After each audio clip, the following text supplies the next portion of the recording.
सूर्यपुत्र कर्ण की जन्म कथा। धृतराष्ट्र, पांडु और विदुर के लालन पालन का भार भीष्म के ऊपर था। तीनों पुत्र बड़े होने पर विद्या अध्ययन के लिए भेजे गए। धृतराष्ट्र बल विद्या में, पांडु धनुर्विद्या में तथा विदुर धर्म और नीति में निपुण हुए। युवा होने पर धृतराष्ट्र अंधे होने के कारण राज्य के उत्तराधिकारी न बन सके। विदुर दासी पुत्र थे, इसलिए पांडु को ही हस्तिनापुर का राजा घोषित किया गया। भीष्म ने धृतराष्ट्र का विवाह गांधार की राजकुमारी गांधारी से करा दिया। गांधारी को जब ज्ञात हुआ कि उसका पति अंधा है तो उसने स्वयं अपनी आंखों पर पट्टी बांध ली।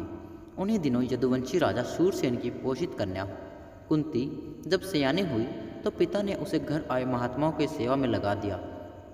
पिता के अतिथि गृह में जितने भी साधु महात्मा ऋषि मुनि आदि आते, कुंती उनकी सेवा मन लगाकर किया करती थी। एक बार दुर्वासा ऋषि आए, कुंती ने उनकी भी मन लगाकर सेवा की। कुंती की सेवा से प्रसन्न होकर दुर्वासा ऋषि ने कहा, पुत्री, मैं तुम्हारी सेवा से अत्यंत प्रसन्न हुआ, अतः तुझे एक ऐसा मंत्र देता हूँ कि जिसके प्रयोग से तू जिस देवता का स्मरण करेगी वह तत्काल तेरे समक्ष प्रकट होकर तेरी मनोकामना पूर्ण करेगा। इस प्रकार दुर्वासा ऋषि कुंती को मंत्र प्रदान करके चले गए। एक दिन कुंती ने उस मंत्र की सत्यता की जांच करने के लिए एकांत स्थान पर बैठकर उस मंत्र का जाप कर सूर्यदेव का स्मरण किया। उसी क्षण सूर्यदेव वहां प्रकट होकर बोले, देवी, मुझे बताओ कि तुम मुझसे किस वस्तु की अभिलाषा करती हो, मैं तुम्हारी अभिलाषा अवश्य पूर्ण करूंगा। इस पर कुंती ने कहा, हे देव, मुझे आपसे किसी भी प्रकार की अभिलाषा नहीं है, मैंने तो केवल मंत्र की सत्यता परखने के लिए ही उसका जाप किया है।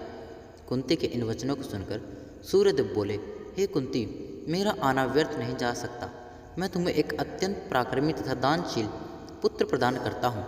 इतना कहकर सूर्यदेव अंतर्ध्यान हो गए। कुंती ने लज्जावश यह बात किसी से नहीं कह सकी। समय आने पर उसे गर्भ से कवच कुंडल धारण किए एक पुत्र उत्पन्न हुआ। कुंती ने उसे एक मंजूषा में रखकर रात्रि बेला में गंगा में बहा दिया। वह बालक बहता हुआ उस स्थान पर पहुंचा जहाँ पर धृतराष्ट्र का सारथी अधिरथ अपने अश्व को गंगा नदी में जल पिला रहा था। उसकी दृष्टि कवच कुंडलधारी शिशु पर पड़ी। अधिरथ निसंतान था, इसलिए उसने बालक को अपने छाती से लगा लिया और घर ले जाकर उसे अपने पुत्र के जैसा पालने लगा।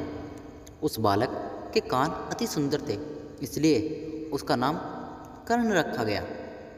कर्ण गंगा जी में बहता हुआ जा रहा था कि महाराज धृतराष्ट्र के सारथी अधिरथ और उनकी पत्नी राधा ने उसे देखा और उसे गोद ले लिया और उसका लालन पालन करने लगे। कुमार अवस्था से ही कर्ण की रुचि अपने पिता अधिरथ के समान रथ चलाने के बजाय युद्ध कला में अधिक थी। कर्ण और उसके पिता अधिरथ आचार्य ध्रुव से मिले, जो कि उस समय युद्ध कला के सर्वश्रेष्ठ आचार्यों में से एक थे। द्रोणाचार्य उस समय कुरु राजकुमारों को शिक्षा दिया करते थे। उन्होंने कर्ण को शिक्षा देने से मना कर दिया, क्योंकि कर्ण एक सारथी पुत्र था और द्रोण केवल क्षत्रियों को ही शिक्षा दिया करते थे। द्रोणाचार्य की असम्मति के उपरांत कर्ण ने परशुराम से संपर्क किया, जो कि केवल ब्राह्मणों को ही शिक्षा दिया करते थे। कर्ण ने स्वयं को ब्राह्मण बताकर परशुराम से शिक्षा का आग्रह किया। परशुराम ने कर्ण का आग्रह स्वीकार किया और कर्ण को अपने समान ही युद्ध कला और धनुर्विद्या में निष्णात किया। कर्ण को उसके गुरु परशुराम और पृथ्वी माता से श्राप मिला था। कर्ण की शिक्षा अपने अंतिम चरण पर थी। एक दोपहर की बात है, गुरु परशुराम कर्ण के जंघा पर सिर रखकर विश्राम कर रहे थे। कुछ देर बाद कहीं से एक बिच्छू आया और उसकी दूसरी जंघा पर काट कर घाव बनाने लगा। गुरु का विश्राम भंग न हो, इसलिए कर्ण बिच्छू को दूर न हटाकर उसका डंक को सहता रहा। कुछ देर में गुरुजी की निद्रा टूटी और उन्होंने देखा कि कर्ण की जांघ से बहुत रक्त बह रहा है। उन्होंने कहा कि केवल किसी क्षत्रिय में ही इतनी सहनशीलता हो सकती है कि वह बिच्छू डंक को सह ले, न किसी ब्राह्मण में। और परशुराम जी ने उसे मिथ्या भाषण के कारण श्राप दिया कि जब भी कर्ण को उनकी दी हुई शिक्षा की सर्वाधिक आवश्यकता होगी, उस दिन वह उसके काम नहीं आएगी। कर्ण, जो कि स्वयं ये नहीं जानता था कि वह किस वंश से है, ने अपने गुरु से क्षमा मांगी और कहा कि उसके स्थान पर यदि कोई और शिष्य भी होता तो वो भी यही करता। यद्यपि कर्ण को क्रोधवश श्राप देने पर उन्हें ग्लानि हुई, पर वे अपना श्राप वापस नहीं ले सकते थे। तब उन्होंने कर्ण को अपना विजय नाम धनुष प्रदान किया और उसे ये आशीर्वाद दिया कि उसे वह वस्तु मिलेगी जिसे वह सर्वाधिक चाहता है। अमिट प्रसिद्धि कुछ लोगों कथाओं में माना जाता है कि बिच्छू के रूप में स्वयं इंद्र थे, जो उसकी वास्तविक क्षत्रिय पहचान को उजागर करना चाहते थे। परशुराम जी के आश्रम से जाने के पश्चात कर्ण कुछ समय तक भटकता रहा। इस दौरान वह शब्द भेदी विद्या सीख रहा था। अभ्यास के दौरान उसने एक गाय के बछड़े को कोई वन्य पशु समझ लिया और उस पर शब्द भेदी बाण चला दिया और बछड़ा मारा गया। तब उस गाय के स्वामी ब्राह्मण ने कर्ण को श्राप दिया कि जिस प्रकार उसने एक असहाय पशु को मारा है, वैसे ही एक दिन वह भी मारा जाएगा, जब वह सबसे अधिक असहाय होगा और जब उसका सारा ध्यान अपने शत्रु से कहीं अलग किसी और काम पर होगा। इस प्रकार कर्ण परशुराम का एक अत्यंत परिश्रमी और निपुण शिष्य बना। कर्ण दुर्योधन के आश्रय में रहता था।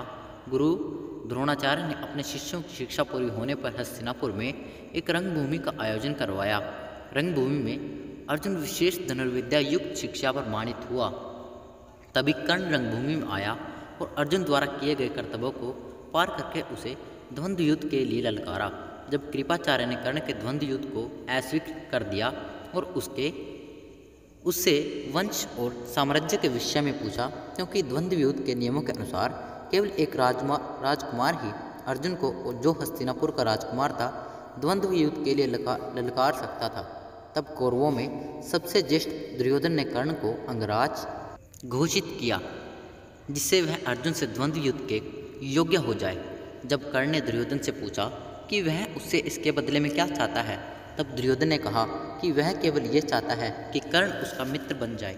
इस घटना के बाद महाभारत के कुछ मुख्य संबंध स्थापित हुए, जैसे दुर्योधन और कर्ण के बीच सुदृढ़ संबंध बने। कर्ण और अर्जुन के बीच तीव्र प्रतिद्वंदिता और पांडवों तथा कर्ण के बीच वैमनस्य। कर्ण दुर्योधन का एक निष्ठावान और सच्चा मित्र था। यद्यपि वह बाद में दुर्योधन को खुश करने के लिए धूत क्रीड़ा में भागीदारी करता है, लेकिन वह आरंभ से ही इसके विरुद्ध था। कर्ण शकुनी को पसंद नहीं करता था और सदैव दुर्योधन को यही परामर्श देता कि वह अपने शत्रुओं को परास्त करने के लिए अपने युद्ध कौशल और बाहुबल का प्रयोग करे, न कि कुटिल चालों का। जब लाक्षागृह में पांडवों को मारने का प्रयास विफल हो जाता है, तब कर्ण दुर्योधन को उसकी कायरता के लिए डांटता है और कहता है कि कायरों की सभी चालें विफल ही होती हैं, और उसे समझाता है कि उसे एक योद्धा के समान कार्य करना चाहिए और उसे जो कुछ भी प्राप्त करना है उसे अपनी वीरता द्वारा प्राप्त करे। चित्रांगद की राजकुमारी से विवाह करने में भी कर्ण ने दुर्योधन की सहायता ही की थी। अपने स्वयंवर में उसने दुर्योधन को अस्वीकार कर दिया और तब दुर्योधन उसे बलपूर्वक उठाकर ले गया। तब वहां उपस्थित अन्य राजाओं ने उसका पीछा किया, लेकिन कर्ण ने अकेले ही उन सबको परास्त कर दिया। परास्त राजाओं में जरासंध, शिशुपाल, दंतवर्क, साल्व और रुक्मी इत्यादि थे। कर्ण की प्रशंसा स्वरूप जरासंध ने कर्ण को मगध का एक भाग दे दिया। भीम ने बाद में श्री कृष्ण की सहायता से जरासंध को परास्त किया, लेकिन उससे बहुत पहले कर्ण ने उसे अकेले परास्त किया था। कर्ण ही ने जरासंध की इस दुर्बलता को उजागर किया था कि उसकी मृत्यु केवल उसके धड़ को पैरों से चीरकर 2 टुकड़ों में बांटकर हो सकती है। दोस्तों, अगर आपको वीडियो अच्छी लगी हो तो कृपया हमारे चैनल को सब्सक्राइब करें और अपने दोस्तों के साथ शेयर करना ना भूलें। धन्यवाद।